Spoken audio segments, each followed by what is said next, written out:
பந்தயம் நடக்குது, ரொம்ப முக்கியம் இல்ல. காரு என்ன பந்தயம் நடக்குது, ரேஸ் பந்தயம் நடக்குதாங்க. இதனால என்ன பார்க்க போது, கார் ரேஸ் பந்தயம் நடக்கிற மாடசாமி வீட்டுக்கு ஒரு முறை அடிச்சு வர போதா, இல்ல அன்னை குப்புசாமி வீட்டுக்கு ஒரு முறை அடிச்சு வர போதா, இல்ல அக்கா பராசக்தியா வீட்டுக்கு ஒரு முறை அடிச்சு வர போதா, ஒரு கருத்தையும் நடக்காது. கார் ரேஸ் பந்தயம் முக்கியம் தேவையா?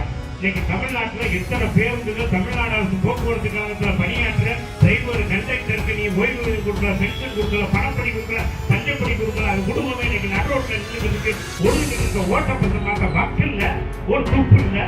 ஏன்னா போன புரிஞ்சுக்கிட்டு போற பசங்கள பாக்குறமா இல்லையா? ஒரு டயர் கரண்ட் முன்னாடி ஓடிக்கிட்டு இருக்கு, பாக்குறமா இல்லையா? நான் ஓசியில வரேன், நீ ஓசியில வரேன், ஓசியில வர உங்க ஒப்பது விட்டுருக்காங்க. அவங்க படம் அக்காலாம் சூப்பரா இருக்கீங்க, நல்லா மேக்கப்லாம் பண்ணி வந்திருக்கீங்க, நாங்க கொடுத்த 1000 ரூபாய் வேலை செய்யணும். இப்ப கொடுத்த 40 ரூபாய் போய் ஜோலியா உட்காந்து கேட்கிறேன். நல்லா உளுந்த உடைக்கு வரிசையில் நிற்கிறேன் கேட்டீங்க. நல்லா உளுந்த உடைய வாங்க வேண்டியது, சட்னியை வாங்க வேண்டியது, சப்பி சாப்பிட வேண்டியது, விலையை போட வேண்டியது, கொஞ்சம் புத்தகம் வந்துக்கிறது சொல்றாரு. தமிழ் பெண்ணுங்கிறாரு, தமிழ் புதல்வன்கிறாரு, உங்கள் தொகுதியில் ஸ்டாலின்கிறாரு, மக்களை தேடி மருத்துவங்கிறாரு, இல்லம் தேடி கல்விங்கிறாரு. யாராவது இதுவரைக்கும் வீட்டுக்கு வந்து நம்மளை என்னான்னு கேட்டிருக்காங்களா? அன்னை மாடசாமி, நாங்க இல்லம் தேடி கல்வியில் உங்களை தேடி வந்திருக்கோம், இருக்கே ஐயா அக்கா பராசக்தி அக்கா, நாங்க மக்களை தேடி மருத்துவம் உங்களுக்கு உடம்புக்கு என்ன செய்தா? எந்த டாக்டராவது வந்தாரா? இல்ல எந்த நர்ஸாவது வந்தாரா? என்னமாவது கொடுத்தாரா? என்னும் இல்ல, பூரா விளம்பர மாடல். பஸ்ல பாருங்க பூரா ஒட்டிட்டான். ரீஜென்ட் ஜவுளிக்கடை, வசந்த ஜவுளிக்கடை, விஎஸ்எஸ் ஜவுளிக்கடை, அவன் எந்த ஊருன்னே பார்த்து ஏற முடியல. பஸ்ல பூரா முன்னாடி பின்னாடி அங்கிட்டு இங்கிட்டு எல்லாம் ஆயிப்போச்சா இல்லையா? பூரா விளம்பர மாடல் ஆயிடுச்சா? என்ன சொல்றான், தாய் குளங்களுக்கு ஒரு 1.5 10 ரூபா பஸ்ஸை விட்டுட்டு நான் ஓசியில வரையில, நீ ஓசியில வரையில, ஓசியில வர உங்க ஒப்பது விட்டுருக்காச்சா? நீ ஓசியில வரேன்னு இருக்கு.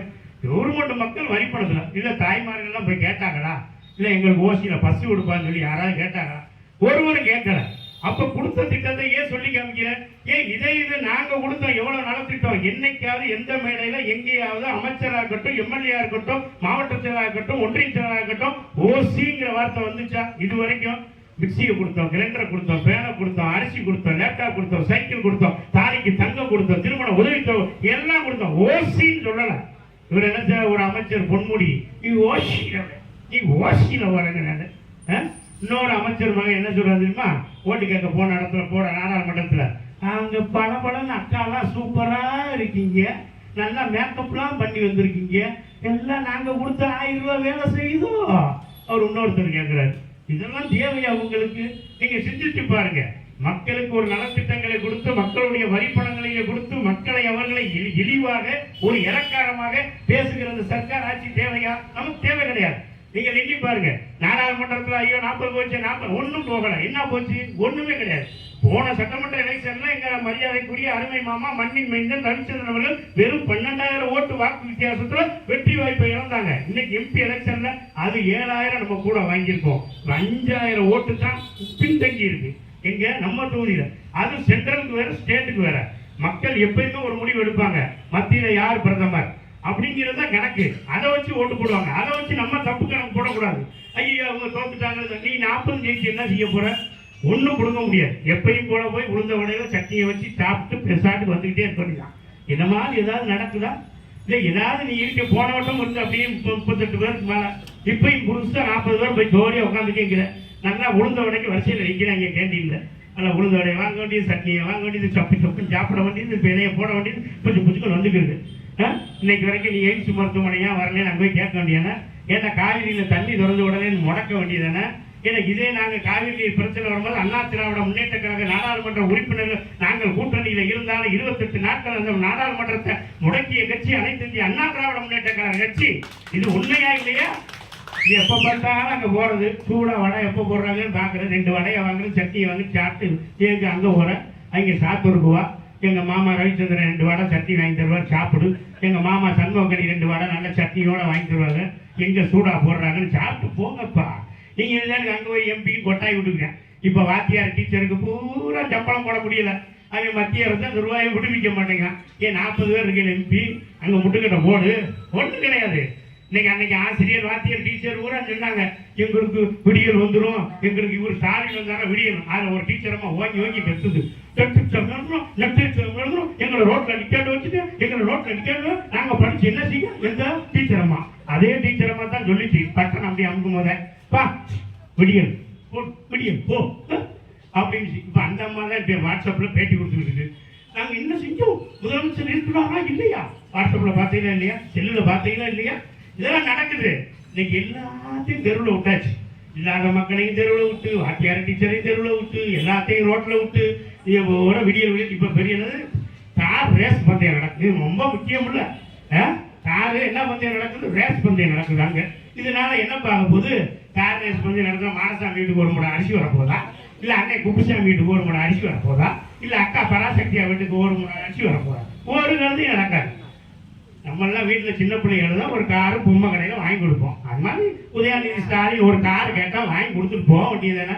வீட்டுக்குள்ளேயே உள்ள கோவணம் ஓரத்துக்குள்ளேயே வண்டியை விட்டுக்குள்ளேயே ஓட்டுப்பான்னு சொல்லி இதை ரோட்ல டிராபிக்க பூரா ஆக்கி, அது போற வர்ற இடத்த பூரா மறைச்சி அந்த கார் ரேஸ் பந்தயத்தை விட்டு ஒரு காவல்துறை அதிகாரி போட்டுன்னு போயிட்டாரா இல்லையா. ஆமா, அவரை காலையில இருந்து வெயிலே போட்டு வாட்டி வதச்சி இவர் பரவலன்னு ஆயாசம் அவர்தான் இருக்காரு. அதே ஆம்புலன்ஸ் போன் போட்டு அங்க வர்றதுக்கு 1 மணி நேரம் ஆச்சா. இன்னைக்கு பத்திரிக்கையில போட்டுருக்காங்க இல்லையா.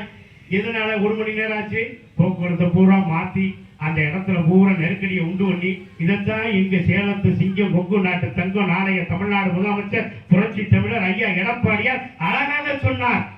பொதுமக்களுக்கு இடைஞ்சல் பண்ணாங்கன்னா ஆஸ்பத்திரி இருக்கு, பள்ளிக்கூடம் இருக்கு, மெயினா போய்கிட்டு இருக்கோம். ஆனா பண்ண கேட்கல. இங்க பண்ணி அவர் காலையில இருந்து அந்த அதிகாரி சாப்பிடாம தண்ணி குடிக்காம அங்க நின்று அவர் 12 மணி 12 ஒரு மாதிரி அவரு நெஞ்ச பிடிச்சிருக்காரு. பிடிச்சவர் தான் போன் போட்டா எங்க கூடி வரும், ஆம்புலன்ஸும் வரல, 108 வரல, 106 வரல, 102 வரல. அவர் கடைசி ரொம்ப கிளங்கிட்டு போய் கொண்டு போய் அங்க போய் போன உடனே கையை பிடிச்சி பார்த்துட்டு இவர் வர்ற வழியில டிக்கெட் எடுத்துட்டாரு, சோழி பிடிச்சி வச்சுட்டாங்க. இவன் கார் பந்தயம் நடத்த போய் அங்க ஒரு காவல்துறை அதிகாரியை போய் அனுப்பிவிட்டதுதான் மிச்சம். ஆமா, இது தேவையா, இதுதான் தேவையில்லைன்னு சொன்னோம். இந்த கார் ரேஸ் பந்தயம் முக்கியம் தேவையா?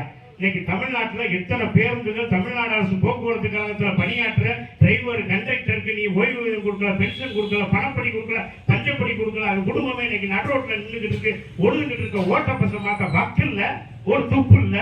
ஏன்னா கொடை பிடிச்சிக்கிட்டு போற பஸ்ஸுக்குள்ள பாக்குறோமா இல்லையா, ஒரு டயர் கரண்ட் முன்னாடி ஓடிக்கிட்டு இருக்கு பாக்குறோமா இல்லையா. இங்க இருந்து வண்டி போய்கிட்டே இருக்கு, ஒரு டிரைவர் முன்னாடி போய்கிட்டு இருக்க டயர். இவன் கேட்கிறான் வண்டிக்குள்ள இருக்கிறேன், இன்னமும் ஒரு டயர் முன்னாடி போகுதுங்க, நம்ம வண்டியில இருந்து தான் போய்கிட்டு இருக்குங்க. அப்போ ஓரமா நிப்பாட்ட சொல்லி நான் இறங்கிறேங்கிறான். அது நிப்பாட்ட முடியாதடா, புடிக்கிட்டு போய்கிட்டு இருக்கு, புளிய மரத்தை நோக்கி போய்கிட்டு இருக்கு அப்படின்னு.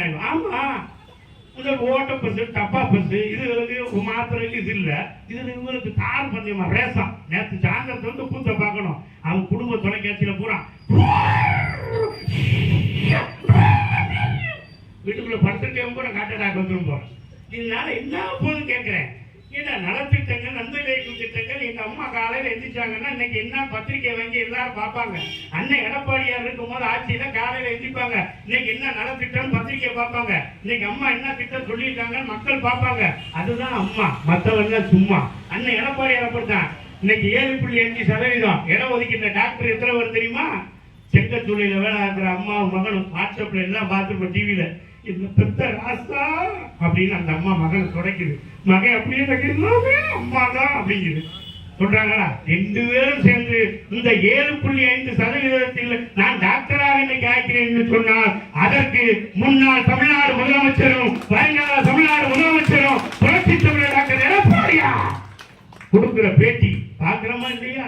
இன்னைக்கு சாதாரண நெசவு தொழிலாளி மகன், செங்க சூழ்நிலை வேலை பார்க்கிற மகன், சாதாரண ஒரு குச்சி முட்டாய் விற்கிற மகன், சாதாரண ஒரு குச்சி ஐஸ் விற்கிற மகன் இன்னைக்கு 7.5 எப்படி டாக்டர் ஆகி காட்டின பெருமை யாரை சேரும்? புரட்சி தமிழர் ஐயா டாக்டர் எடப்பாடியார சேரும். இவங்கள மாதிரி பம்மாத்து காட்டல.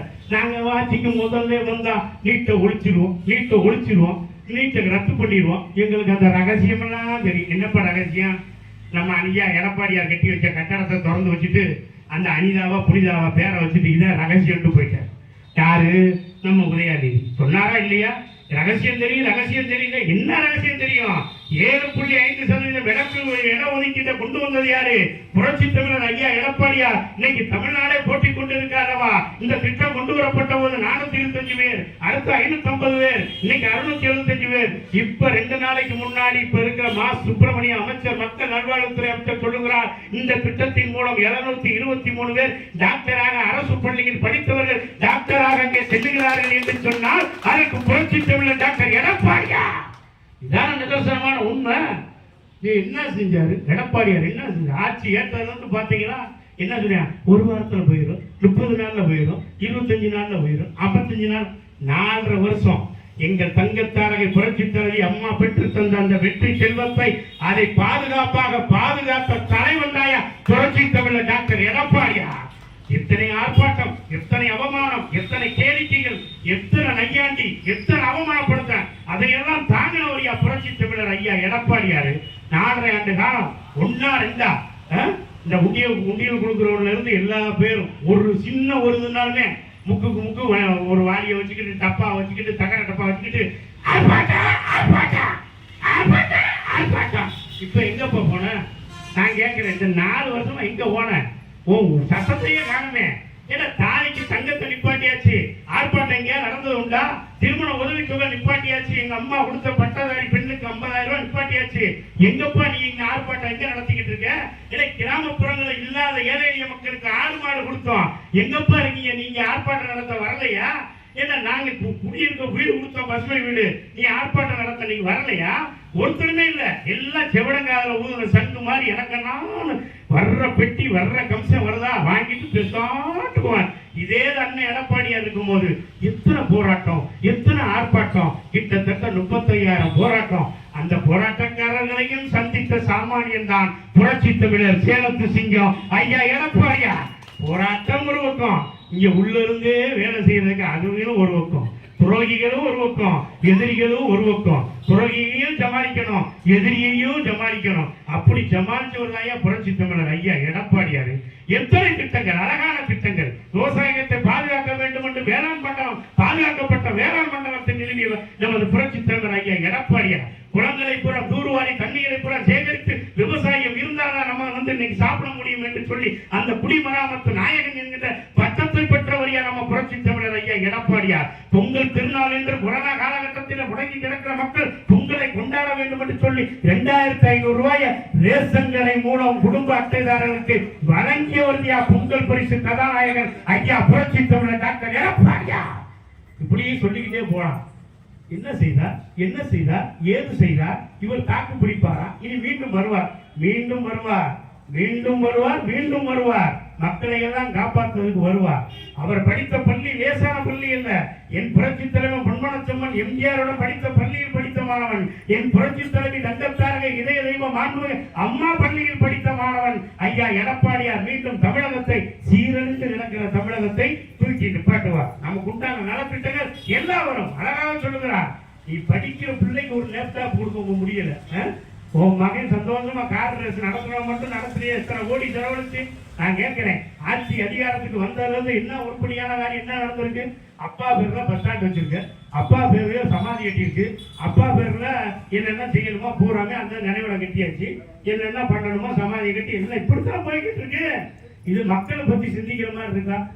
பஸ் ஸ்டாண்ட் அவசர அவசரமா பேர் வைக்கணுமா, சிலைய மாவட்டத்தோட அவசர அவசரமா வைக்கணுமா, அவங்க அப்பாவுக்கு நாணயம் வேற வெளியிடணுமா, வேகமா எதுக்குப்பா வெளியிடணும்? என்னப்பா தியாகம் செஞ்சாரு, என்ன தமிழக மக்களை காப்பாத்தினாரு? நான் கேட்கிறேன், சென்ட்ரல் கவர்மெண்ட்டை நாங்க கூப்பிட்டோடனே வந்தாரு, ராஜ்நாத் சிங்கு வந்தாரு, நாணயத்தை வெளியிட்டாரு. நீ சொல்றீல, இதே ஒரே கேள்வியில நீ கேட்கலாம்ல, ஆசிரியர் பெருமக்களுக்கு கொடுக்க வேண்டிய சம்பளம் எங்களுக்கு அதை விடுவிச்சு கொடுன்னு சொல்லி அங்க நீ கேட்கலாம்ல. நான் சொல்றேன், ஒரே கோரிக்கையில வந்தாரு, நாணயத்தை வெளியிட்டார். நான் சொல்றேன், அதே ஒரே கோரிக்கை இந்த ஆசிரியர் பெருமக்களுக்காக அவங்களுக்கு இந்த சம்பளம் கொடுக்க வேண்டும் என்பதற்காக அது கோரிக்கை வைங்க சொல்றோம், கேட்க மாட்டீங்க. இதே நாங்கள் பொன்மனச்செம்மன் மக்கள் தலைவர் எம்ஜிஆர் அவர்கள் நாணயத்தை எங்கள் புரட்சி தமிழர் டாக்டர் எடப்பாடியார் வெளியிட்டார். நாங்க யாரும் போய் கையை கட்டிட்டு கூப்பிடுறத வைக்கல. இதான் அப்படித்தான் இருக்கணும். நீ என்ன செய்யற? உன் கருணாநிதி படத்தை திறக்கணும்னா வெங்கைய நாயுட கூப்பிடுற, நாணயத்தை வெளியிடணும்னாலும் ராஜ்நாத் சிங்கை கூப்பிடுற. நீ எங்களை சொன்ன பிஜேபி அடிமை, பிஜேபி அடிமை. இப்ப அடிமையா கிடக்கிறது யாரு? இப்ப பிஜேபிக்கு அடிமையா யார் இருக்கிறது? இப்போதைக்கு நீங்க சிந்திச்சு பாருங்க. வாட்ஸ்அப்பை பாருங்க, ரேடியோ பாருங்க, டிவி பாருங்க. மக்களுடைய தொடர்பு தகவல் தொழில்நுட்ப பிரிவுல இன்னைக்கு எல்லாம் சூப்பரா இருக்கு. செல்லுல பார்க்கலாம். நீ எதுக்குனாலும் நாங்க சிஎம்மா இருக்கும்போது, முதலமைச்சரா இருக்கும்போது மக்கள் நல திட்டத்துக்கு தாயா ஐயா எடப்பாடியார் போனாரு. மக்களுக்கு உண்டான திட்டங்கள் இது வேணும் அது வேணும் சொல்ல போனாரு. அதையே கொச்சைப்படுத்தி அடிமை அடிமை அடிமைன்னு, கொத்தடிமை கொத்தடிமை கொத்தடிமைன்னு. இப்ப நீ போய் அடிமையை விழுந்து கிடக்கிறதா இல்லையா? நாணயத்தை வெளியிடணுங்கிற, அப்பா பேனாவை கொண்டாந்து கடல்ல வைக்கணுங்கிற, அப்பாவுக்கும் செலவு வைக்கணுங்கிற, அப்பா பேர் நினைச்சு இருக்கணுங்கிற. ஆனா இந்த ஓட்டு போட்ட அப்பாவிகளுக்கு எதையுமே செய்யணும்னு மனசு வரலையே. இதான நிதர்சனமான உண்மை. நீ எல்லாத்துக்கும் குடும்ப தலைவிக்கு 1000 ரூபான்னு யாருக்கு வந்திருக்கா இது வரைக்கும்? ஒரு சில பேர் கொடுக்குறேன், ஒரு சில பேர் கொடுக்குறேன். இங்க நான் இந்த வாட்டி 10 பேர் கேட்கிறேன், அடுத்த வாட்டி 10 பேர் கேட்கிறேன். ஏன் மக்களை ஏமாத்துறேன்? தேர்தல் நேரத்தில் என்ன சொன்னேன்? குடும்ப தலைவிகள் அனைவருக்கும் 1000 ரூபான்னு. இன்னைக்கு நான் பாகுபாடு பாக்குறேன், கேட்கிறேன். என்ன சொல்றேன்? வீடு இருக்கக்கூடாது, வாசல் இருக்கக்கூடாது, சைக்கிள் இருக்கக்கூடாது, 2 சக்கரம் வாங்கின கூட 4 சக்கரம் வாங்கணும், 3 சக்கரம் வாங்கணும். இதெல்லாம் ஒருத்தவே இருக்குன்னா பிளாட்பாரத்தில் படுத்திருக்காங்க பாரு, அவங்க தான் படுத்திருப்பாங்க. நான் யாரை சொல்றேன்னு தெரியுதா? நீ அவங்கள்ட்ட போய் கூட்டிட்டு போய் 1000 ரூபாய் கொடுக்கணும். ஆமா, என்ன வீடு இருந்தா ஒரு மணி குச்சி இருக்கத்தான் செய்யும், வீடு வாசல் இருந்தா சைக்கிள் இருக்கத்தான் செய்யும், ஏன்னா சைக்கிள் இருந்தா 2 வீலர் 2 இருக்கத்தான் செய்யும். ஒரு ஆத்திர அவசரத்துக்கு ஏன்னா ஆடு இருந்தா ஆட்டுக்குட்டி இருக்கத்தான் செய்யும். 1000 ரூபாய் இல்லைன்னா யாருக்கு நீ 1000 ரூபாய் கொடுக்க போற? இதே எங்கள் புரட்சி தலைவி பொன்மன தலைவி மாண்புமிகு அம்மா அவர்கள் குடும்ப அட்டைதாரர் அனைவருக்கும் மிக்சி என்று, கிரைண்டர் என்று, ஃபேன் என்று 3 பொருட்களை கொடுக்கும் போது குடும்ப தலைவர் கிரைண்டரை தலையிலே தீட்டி வருகிறார். அந்த குடும்ப பெண்மணி மிக்சியை இடுப்பிலே தீட்டி வருகிறார். தான் பையனை கூட்டி போய் மின்விசிறியை தீட்டி வருகிறார். அதுதான் மக்களுக்கு உண்டான ஆட்சி. அதுதான் எங்கள் புரட்சி தலைவி தங்கத்தாரகை மாண்புமிகு இதய தெய்வம் அவர்களுடைய பொற்கால ஆட்சி. அந்த ஆட்சியை தான் நம்ம அண்ணன் எடப்பாடியார் மீண்டும் கொடுக்க போகிறார். லேப்டாப்பை போய் நிப்பாட்டிக்க எதுக்கு நிப்பாட்டின? ஒரு உயர்கல்வி படிக்க வேண்டும் என்று சொல்லி புரட்சி தலைவி தங்கத்தாரகை அம்மா அவர்கள் சிந்தனையில் உதித்ததுதானே லேப்டாப். ஒரு குப்பன் மகன், சுப்பன் மகன், மாடசாமி மகன், முனியசாமி மகன், பாக்கிய மகன், இர்லாய் மகன், நம்ம சாந்தி மகன் எல்லாம் அண்ணனைக்கு வேலை இருக்கிற கூலி வேலைக்காரங்க. நம்ம போய் ஒரு லேப்டாப் கடையில 25,000 30,000 35,000 ரூபாய்க்கு வாங்க முடியுமா? உயர்கல்வி படிக்க வேண்டும் என்று சொல்லிதான் புரட்சி தலைவி அம்மா அவர்கள் லேப்டாப்பை கொடுத்தாங்க. அந்த லேப்டாப்பையும் நீங்க நிப்பாட்டிட்டீங்க. நான் கேட்கிறேன், அதனால என்ன உங்களுக்கு இடைஞ்சல்? அம்மா கொடுத்து வச்ச சைக்கிளுக்கு கொடுத்துக்கிட்டு இருக்கேன், லேப்டாப்பையும் அதே மாதிரி கொடுக்கலாம்ல. இதே மாதிரிதான் ஒவ்வொரு திட்டங்களும் அழகான திட்டம், அம்சமான திட்டம். அம்மா இருக்கும்போது பாருங்க, அத்தனை திட்டமும் எல்லாரும் பயன்பட்டோம். பஸ் ஸ்டாண்ட்ல வந்து இறங்கினதும் அம்மா குடிநீர் எங்க இருக்கு எல்லாரும் கேட்டு 10 ரூபாய்க்கு வாங்கி குடிச்சோம். அம்மா உணவகம் எங்க இருக்கு 1 ரூபாய்க்கு இட்லி வயிறார வாங்கி சாப்பிட்டோம். அம்மா சிமெண்ட் எங்க விற்குது 175 ரூபாய்க்கு வாங்கி வீடு கட்டணும். அம்மா அம்மா அம்மா அம்மா பேர்ல இல்லாத ஏழை எளிய மக்களுக்காக பல நல்ல திட்டங்களை கொடுத்த சர்க்கார் தான் அனைத்து இந்திய அண்ணா திராவிட முன்னேற்ற கழக சர்க்கார். அப்படிப்பட்ட பொற்கால ஆட்சி நமக்கு அமைய வேண்டும். அதற்கு நமக்கு ஐயா புரட்சி தமிழர் டாக்டர் எடப்பாடியார் அவர்கள் எடுக்கும் ஒவ்வொரு நடவடிக்கைக்கும் நாம் ஒத்துழைப்பு கொடுக்க வேண்டும். ஒத்துழைப்பு கொடுத்து நாம் இப்பொழுது தெருவுக்கு தெரு, வீதிக்கு வீதி மக்களை சந்திக்கிறார்கள். எல்லாம் நம்ம தண்ணி குழாயா, ரேஷன் கடையா, அங்க இங்க எல்லாம் மக்களே பேசும்பொழுது நம்மளும் கூட ஒரு வார்த்தை எடுத்து சொல்லி இதுக்கு தாங்க நாங்க அன்னைக்கே சொன்னோம், நம்ம சொல்லணும். நம்ம ரேஷன் கடையில நிற்கும் போதே பாருங்களேன், சாந்தி அக்கா விமலாட்ட சொல்லும், விமலா பாக்கியத்தை சொல்லும், 2,500 ரூபா கொடுத்த மகராசனை விட்டுட்டு பொங்கலுக்கு ரோட்ல நிக்கணுமே அது சொல்லும் போதே அம்மா எடுத்து பழையபடியும் சொல்லணும். இதுக்குத்தான் நாங்க சொன்னோம், ரெட்டை இலை சின்னத்துல ஓட்டு போடுங்க, நமக்கு உண்டான திட்டம் கிடைக்கும். யாராவது கேட்டீங்களா? நீங்க நல்லா நினைச்சு பாருங்க. விளம்பரத்தை பார்த்தீங்க, கலர் கலரா சட்டையை போடவும் பார்த்தீங்க, நல்லா பவுடரை பூசிக்கிட்டு சிங்கி சிங்கின்னு வந்தாரு தெரு தெருவா, வீதி வீதியா. நீங்க உங்க இஷ்டத்துக்கு ஓட்ட போட்டீங்க. இன்னைக்கு ஏமாந்து போய் இன்னைக்கு எல்லாரும் படித்தவர்கள் இருந்து, பாட்டாளிகள் இருந்து, உழைப்பவர்கள் இருந்து இன்னைக்கு ஏமாந்து நம்ம நின்றுக்கிட்டு இந்த 4 வருஷமா நம்ம படுற பாடு வந்ததுக்குள்ள 3 தடவை மின் கட்டணம் கூட்டியாச்சு. இது ஏன் இப்படி கூட்டணும்? சாதாரணமா இன்னைக்கு 80 ரூபா 100 ரூபா கட்டவன் 450 ரூபா 550 ரூபா கட்ட வேண்டிய ஒரு சூழ்நிலை. ஒரு மின் கட்டண உயர்வு தாங்க முடியுமா? நமக்கு அதை ஈடு கொடுக்குமா? நாம அதை எண்ணி பார்க்கணும். சொத்து வரி கூட, வீட்டு வரி கூட, அப்ப நான் மகளுக்கு இடத்தை வாங்கி வைக்கணும், அந்த பத்திரப்பதிவு கூட, முத்திரத்தாள் கூட, அதுக்கு 1 லட்சம் ரூபாய் சொத்து வாங்கினா 50,000 ரூபாய் பத்திரம் பதியணும். நீ சொத்தே 1 லட்சம் ரூபாய், நீ 50,000 பத்திரம் வச்சு அங்க என்ன இருக்கு? எல்லாத்துலயுமே பூரா லஞ்சம், லாவணியம், ஊழல் எல்லாம். இதுல வேற நல்லா இப்ப கஞ்சா, இப்ப கஞ்சால சாக்லேட் 2 நாளைக்கு முன்னாடி டிவியில பார்த்துருப்பீங்க. நேற்று கூட அங்க பூரா எங்கெங்க மாணவர்கள் தங்கி இருக்கானோ அங்கெங்க இருக்கானோ கஞ்சால சாக்லேட்டு, கஞ்சால ஐஸ்கிரீமு, கஞ்சால என்னென்ன வரணுமோ பூரா தங்கு நடையின்றி வரிசையா எல்லாமே அதை நடத்துற யாரு? ஜாபர் சாதிக். அவர் யாரு? திமுகவுடைய அயலக அணியா. அது என்னது? அயலக அணி. அவர் பெத்த மாட்டேங்கிறான், பொத்த மாட்டேங்கிறான். பூரா பூரா கஞ்சா, பொது சாராய், சாப்பிடு எல்லாம் என்னன்னு சீரழிஞ்சுவோம். ஆட்சியை பத்தி, மக்களை பத்தி, யாரும் எங்களை பத்தி சிந்திச்சிடக்கூடாது. கஞ்சா அடிக்கிறியா அடி, தண்ணி அடிக்கிறியா அடி, எல்லாமே போய்கிட்டு. கள்ளக்குறிச்சியில பாரு 65 பேர் டப்பு டப்பு டப்பு டப்புன்னு. அது முதல்லயே அதுக்கு முதல் மாசத்திலேயே ஒரு அந்த மாவட்டத்தில் நடக்கும் பொழுது நம்ம புரட்சி தமிழர் எடப்பாடி அவர்கள் சொன்னார் கள்ளச்சாராயம் நடக்குதுன்னு அதை கட்டுப்படுத்தியிருந்தா இவர் கள்ளச்சாராயம் எங்கேயுமே இல்லைன்றாரு. அவன் பக்கத்து ஊர்ல அடிச்சான். அடிச்ச உடனே அந்த மாவட்ட ஆட்சித்தலைவர் என்ன சொல்றாரு, இது சாராயத்தினால சாவல, ஒருத்தருக்கு வலிப்பு வந்துச்சு, ஒருத்தருக்கு காட்டாடாக்கு வந்துச்சு இப்படின்னு சொன்னனால குடிச்சவங்க பூரா அசால்ட்டா இருந்தான். வரிசையா கொத்து கொத்தா 5 5 10 ஆகி 10 15 ஆகி 15 20 ஆகி 65 பேர் சோழியை முடிச்சு அதுக்கு உடனே 10 லட்சம் நோட்டீஸ் கொடுத்த மாதிரி தான் மகன்கிட்ட கொண்டாந்து அப்படியே கொடுத்து விட்டு இந்த அந்த அந்த இதே இது பட்டாசாலையில பணிபுரிகிறான்னா அவனுக்கு அந்த 3 லட்சம் 2 லட்சத்தை கொடுக்க நீ எவ்வளவு நாள் ஆகுது? இன்னும் பாதிக்கப்பட்டவன் செத்தவன் வீட்டுக்கு வரலன்னு கேள்வி. நீங்க சிந்திச்சு பாருங்க, அந்த 2 லட்சமும் 3 லட்சமும் கொடுக்க எவ்வளவு நாள் ஆகுது? ஆனால் இதை வாயை அடைத்து விட வேண்டும் என்பதற்காக 10 லட்சம் 10 லட்சம் 10 லட்சம் 10 லட்சம் நோட்டீஸ் கொடுத்த மாதிரி கொடுத்தாப்புல அந்த 65 போன உயிர் வந்துருமா? இதெல்லாம் சிந்திச்சு பாருங்க. அவரோட நிர்வாகத்தை பார்க்கிறவோடு முதலமைச்சரா இருக்கிறவங்க அந்த இடத்துக்கு வரல. 65 பேர் செத்துட்டாங்க. நம்ம புரட்சி தமிழர் டாக்டர் எடப்பாடியார் அந்த களத்துல போய் நிற்கிறார், நின்று பார்க்கிறார், மக்களுக்கு ஆறுதல் சொல்லுகிறார், ஏன் இப்படி நடந்தது என்கிறார். நீங்க நன்றாக எண்ணி பாருங்கள், இதையெல்லாம் எண்ணி பாருங்க. அதான் நம்ம அண்ணன் போய் எடப்பாடியார் அங்க நிற்கிறாரு, ஆனா சிஎம் அங்க வரல. இது எங்க எல்லாருக்கும் தெரியும். ஒரு மக்களுக்கு என்ற ஒரு பாதிப்பு என்று சொன்னால் உடனடியாக அங்கே களத்திலே வந்து நிக்க வேண்டுமா இல்லையா? நீங்க சிந்திச்சு பாருங்க. இந்தி ஓடி ஓடி வந்தாரு, நான் சொன்ன மாதிரி எல்லாம் வாங்கினாருன்னு, உங்களுக்கு உங்களோட உங்கள எல்லாம் பண்ணாருன்னு. இன்னைக்கு வரைக்கும் என்ன நிலைமையா இருக்கு? 4 வருஷம். இதையெல்லாம் நம்ம எண்ணி பார்த்து மக்களிடத்துல எடுத்து சொல்லி மக்களிடத்துல புரிய வைத்து இன்று நமக்கு நல்ல சந்தர்ப்பம் கிடைச்சிருக்கு. வருகின்ற 2026 புரட்சி தமிழர் ஐயா எடப்பாடியார் தலைமையில ஒரு ஆட்சி அமைக்கக்கூடிய ஒரு வாய்ப்பு கிடைச்சிருக்கு நமக்கு.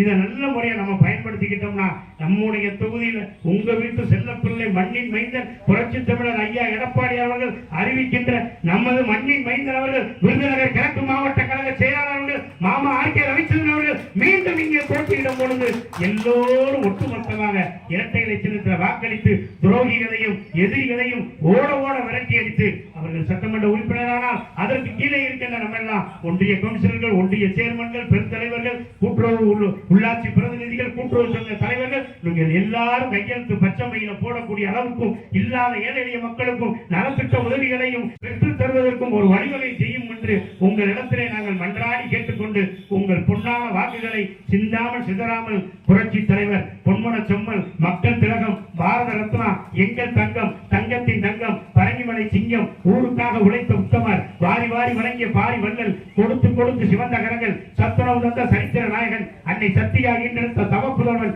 நாடு போற்றும் நாடோடி மன்னன் மக்கள் போற்றும் மன்னாதி மன்னன் பாடுபடும் பாட்டாளிகளை படகோட்டி உழைக்கும் கரங்களுக்கு சொந்தக்காரன் எங்கள் வீட்டு பிள்ளை என்று அனைவரால் மறைக்கப்பட்டு தாய்மார்களை காக்க வந்த தாயை காத்த தனையன் இந்திய திருநாட்டை காக்க வந்த காவல்காரன் உலகிலேயே மிக உயர்ந்த விருதான பாரத ரத்னா விருதை பெற்று மண்ணை விட்டு மறைந்தாலும் மக்கள் மனதை விட்டு மறையாத மாமேதை வங்க கடலோரம் சந்தன பேழையில் கண்ணுறங்கி கொண்டிருக்கின்ற 3 எழுத்துக்கு சொந்தக்காரர். 3 எழுத்தில் என் மூச்சு இருக்கும், அது முடிந்த பின்னாலும் பேச்சு இருக்கும். உள்ளம் என்றொரு ஊர் இருக்கும், அந்த ஊருக்குள் எனக்கு ஒரு புகழ் இருக்கும் என்று சொன்ன அந்த புரட்சி தலைவன் கண்டெடுத்த வெற்றி சின்னமாம் இரட்டை இலை சின்னத்திலே வாக்களித்து புரட்சி தலைவி தங்கத்தாரை மாண்புமிகு அம்மா அவர்களின் பொற்கால ஆட்சியை நமது புரட்சி தமிழர் சேர்த்து சிங்கம் கொங்கு நாட்டு தங்கம் ஆறுவின் அண்ணன் டாக்டர் எடப்பாடியார் தலைமையிலே 2026 ஆட்சி பொற்கால ஆட்சி அமைத்தே தீர்வோம் என்று சொல்லி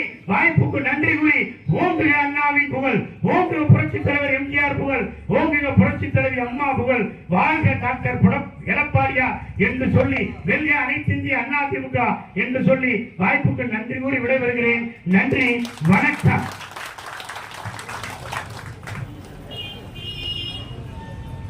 Gracias.